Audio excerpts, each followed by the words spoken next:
গতকালকে একজন আসামিকে আমরা জিজ্ঞাসাবাদ করেছি, সাবেক আইসিটি প্রতিমন্ত্রী জোনায়েদ আহমেদ পলক। সে অনেক তথ্য আমাদেরকে দিয়েছে, যেগুলোর ব্যাপারে আমরা তার নিজের কাছ থেকে যেমন পেয়েছি, পাশাপাশি অন্যান্য সোর্স থেকেও যেটা পেয়েছি, যে জুলাই আগস্টের এই অভ্যুত্থান চলাকালীন সময়ে ইন্টারনেট বন্ধের যে নাটক করা হয়েছিল সেটি কোনো দুর্ঘটনা ছিল না। খায়ের টাওয়ার বা কোন টাওয়ারে আগুন লেগেছে এগুলোর কোনো ব্যাপারই ছিল না।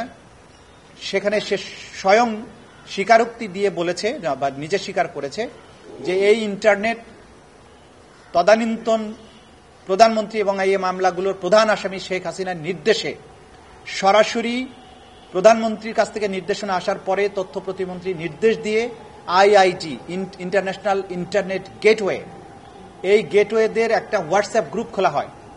সেই গ্রুপে সরাসরি নির্দেশ দেওয়া হয় ইমিডিয়েটলি ইন্টারনেট শাটডাউন করো।